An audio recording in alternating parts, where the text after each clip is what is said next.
नमस्कार बंधुरा जंगलमहल विलेज फुडे आपनादेर सकलके स्वागत। बड़ोदेर प्रणाम एवं छोटोदेर भालोबासा जानाई। आशा करी सबाई भालो आछेन। आजके आमि आबार चले एसेछि आरेकटी एई ग्रीष्मकालीन सब्जी निये। ताई एखन तो चैत्र मास, एई चैत्र मास माने नीम पाता खाওয়ার किन्तु सिजन एटा एबं नीम पातार उपकारिता तो सबाई जानी। तार संगे जोदि सजने डाँटा थाके सेटा तो एकदम खूब भालोई हय। तो आजके जे आमि रेसिपिटी आपनादेर संगे शेयार करब तार जोन्नो देखुन आमि जे सब सब्जिगुलो निये निয়েছি। এখানে সজনে ডাঁটা, দেখুন সজনে ডাঁটা, আমাদের এইখানে জঙ্গলমহল এলাকার যে এঁটেল মাটির সাদা বেগুন, একটা আলু, আর এখানে দেখুন নিয়ে নিয়েছি নিম পাতা। এই নিম পাতাগুলো কাঁচা নিম পাতা, আর কচি কচি নিম পাতাগুলো তো এখন বিভিন্ন গাছে বিভিন্ন সময় নিম পাতা হয়। তো আমাদের এখানে প্রচুর নিম গাছ, প্রচুর। এই তো একটা বড় নিম গাছ আছে এইখানে একদম মাথার ওপরে, যে নিম গাছের তলায় বসে রান্না করছি, তার আশেপাশে প্রচুর নিম গাছ আছে। তো সেই নিম পাতার গুলো যখন কচি কচি বেরোয়, এই যে দেখুন এই যে এইরকম টাইপস যখন বেরোয় পাতাগুলো, তখন কি হয় গাছের থেকে পেড়ে এগুলোকে শুকনো করে রাখা হয়, সারা বছর সংরক্ষণ করে রাখা হয়। আর এটা শুকনো করার পরে দেখুন এই রকম হয়ে যায়। এই যে শুকনো করে রেখেছি, এই শুকনো এই নিম পাতাগুলো সারা বছর ধরে খাওয়া যায়। নিম পাতা খাওয়াও তো খুব ভালো। তো আমি সেই সজনে ডাঁটা দিয়ে এই নিম পাতার একটা রেসিপি আপনাদের সঙ্গে শেয়ার করছি। তো প্লিজ আপনারা প্রথম থেকে শেষ পর্যন্ত ভিডিওটা দেখুন। তো প্রথমে চলুন আমি এই সবজিগুলোকে আগে কেটে নিই।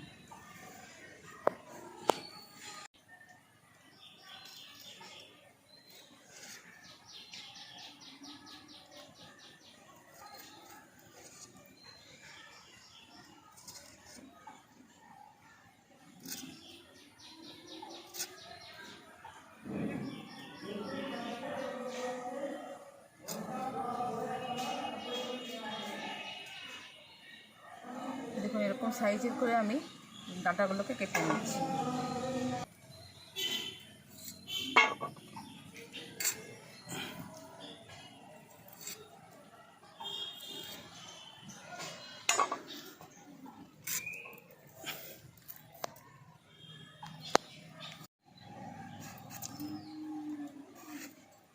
বেগুনটা দেখো, দেখো কি কচি বেগুনটা, একদম দারুণ বেগুনটা না, যা স্বাদ লাগবে খেতে, দারুণ সুন্দর লাগে খেতে।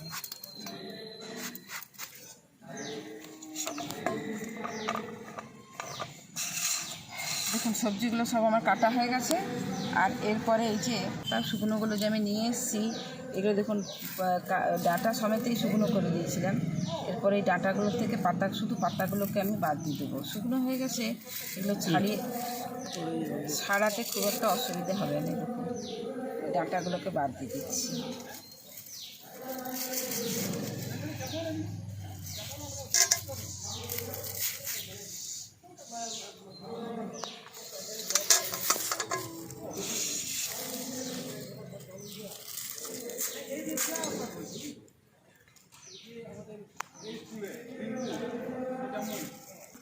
এই দেখুন আমরা এইভাবে শুকনো করে এরকম ডাঁটাগুলোকে ছাড়িয়ে সারা বছরের জন্য রেখে দিই। আর মানে যখন যেরকম হয় আর কি, নিম বেগুন ভাজাও খাওয়া হয়, আবার আলু ভাতের সাথে মেখেও খাওয়া হয়। আর এই ডাঁটা দিয়ে যে নিম পাতার যে রেসিপি, এটি মানে আমাদের বাড়ির প্রত্যেকেরই ভীষণ পছন্দের একটি রেসিপি। তার জন্য আমি এই রেসিপিটা একটু বেশি করি। তারপর নিম বেগুনও ভাজা হয়। দেখুন নিম পাতাগুলোকে সব ছাড়িয়ে নিয়েছি। আর এই যে এইরকম যখন গাছে এই যে এরকম নিম পাতাগুলো থাকে, সেই সময় পেড়ে আর এগুলোকে শুকনো করতে হয়। এই দেখুন এই যে একদম এই যে একটু লালচে লালচে হয়ে আছে, এরকম নিম পাতাগুলোকে পেড়ে শুকনো করে দিয়েছিলাম। এখন তো গাছের নিম পাতাগুলো বুড়ো হয়ে গেছে, ফুল চলে এসেছে। সমস্ত কিছু রেডি করে নিয়েছি, কাটাকাটি রেডি হয়ে গেছে। এরপর উনুনটা ধরিয়ে দিয়েছি। উনুনটা ধরিয়ে আমি কড়াটা বসিয়ে দিচ্ছি।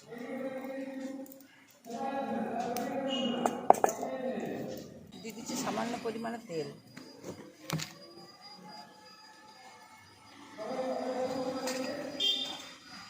এই যে বেগুনগুলো কেটে রেখেছি, দেখুন বেগুনগুলোকে আমি প্রথমে ভেজে নেব।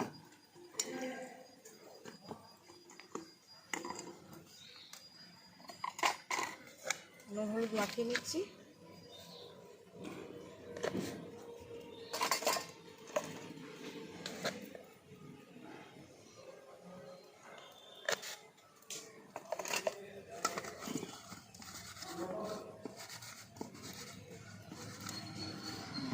দেখুন বেগুনের মধ্যে নুন হলুদ মাখিয়ে দিয়েছি, এবার বেগুনগুলোকে ভেজে নেব।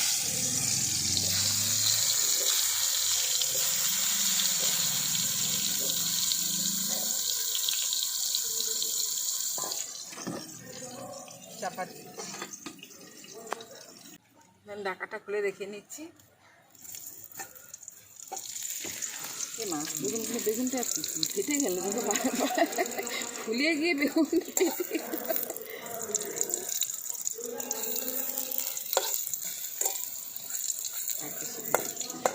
দেখুন বেগুনগুলোকে লাল লাল করে ভেজে দিয়েছি। এরপর বেগুনগুলোকে আমি তুলে নিচ্ছি।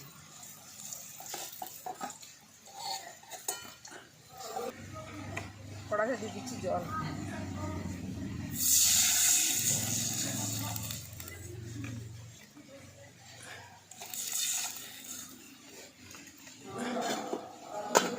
এই যে দেখুন ডাঁটা আর আলুটাকে আমি ধুয়ে রেখেছি, ধুয়ে রাখিনি মানে আলুগুলোকে আমি ভিজিয়ে রেখেছি। এবারে ওই ডাঁটা আর আলুটা আমি জলের মধ্যে দিয়ে দিচ্ছি।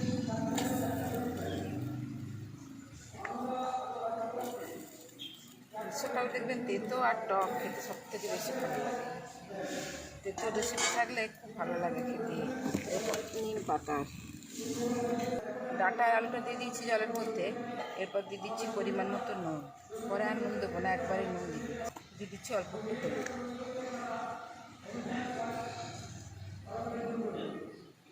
এরপরটাকে চাপা দিয়ে দিচ্ছি, ডাঁটা আর আলুটা সেদ্ধ হতে থাকে। রেসিপিটির জন্য একটা মশলা বেটে নেবো। তো আমি এখানে সরষে নিয়ে নিয়েছি, সরষেটাকে আগের থেকে ধুয়েই দিয়েছি।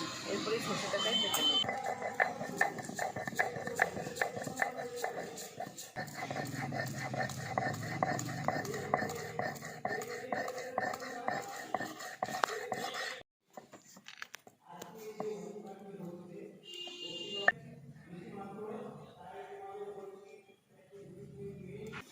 দেখুন কিছুক্ষণ পর ঢাকাটা খুলে দেখে নিচ্ছি।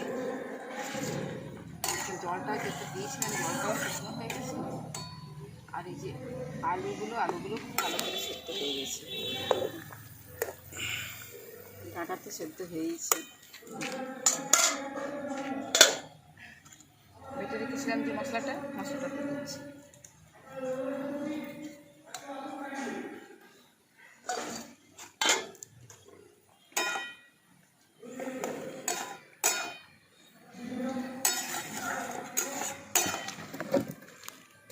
এই মশলাটা দিয়ে খুব ভালো করে ডাঁটা আর এই আলুর সঙ্গে ভালো করে মিশিয়ে দিচ্ছি।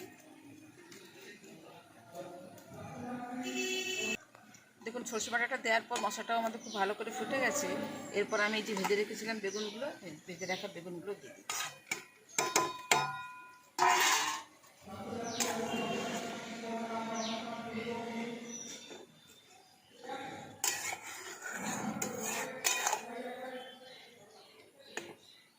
খুব একটা ঝোল ঝোল হবে না, হালকা ঝোল ঝোল হবে একটু, খুব বেশি নয়, হালকা হালকা।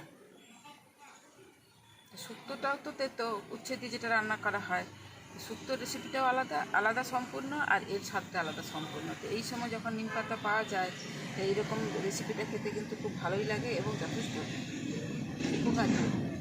আর খুব কম তেল মশলা। শুক্তোতে সমস্ত সবজিগুলোকে একদম তেলে ভেজে রান্না করা হয়, আর তো তা নয়, খুব কম তেল মশলাতে আমি এটা রান্না করছি। দেখুন বেগুনটা দেওয়ার পরে ফুটে গেছে। এরপর এটাকে আমি নামিয়ে নিচ্ছি।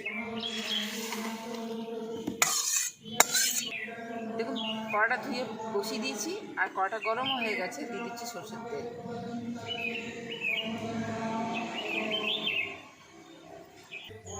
ফোড়নে দিয়ে দিচ্ছি কালো জিরে। ফোড়নটা একটু ভাজা ভাজা হয়ে গেছে। আর এরপরে যে নিম পাতাগুলোকে আমি কুচিয়ে রেখেছি, সেই নিম পাতাগুলোকে দিয়ে দিচ্ছি।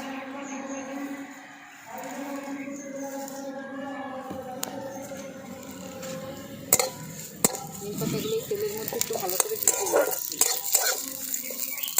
দেখবেন নিম পাতাগুলো ভাজলে না খুব সুন্দর গন্ধ বেরোয়।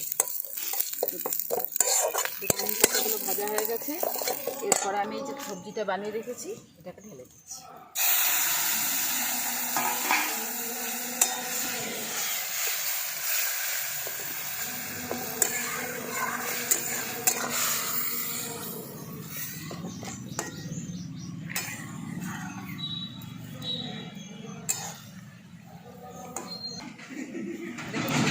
গেছে, আর খুব ঝোল করিনি, হালকা হালকা ঝোল করছি।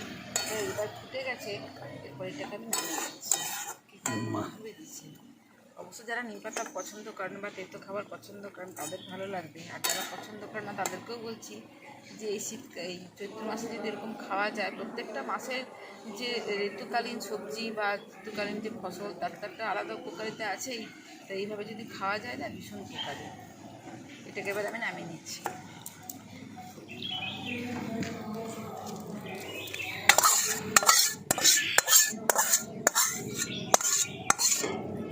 তৈরি হয়ে গেল আমাদের সজনে ডাঁটা নিম পাতার একটি রেসিপি। তো দেখুন দেখতে কীরকম লাগছে। শুধু দেখতে ভালো লাগার জন্য নয়, এটা কিন্তু ভীষণ স্বাস্থ্যকর এবং খুব উপকারী একটা রেসিপি। তো প্লিজ আপনারা বাড়িতে এইভাবে বানিয়ে খেয়ে দেখবেন। ভালো লাগলে জঙ্গলমহল ভিলেজ ফুড চ্যানেলটিকে লাইক, কমেন্ট, শেয়ার করবেন এবং প্লিজ সাবস্ক্রাইব করে দেবেন। পাশে থাকা বেল আইকনটি প্রেস করবেন সবার আগে নোটিফিকেশান পাওয়ার জন্য। প্রত্যেকেই ভালো থাকবেন, সুস্থ থাকবেন, সাবধানে থাকবেন। আজকের ভিডিওটা আমি এখানেই শেষ করছি। আবার আপনাদের সঙ্গে দেখা হবে পরবর্তী আরেকটি ভিডিওতে।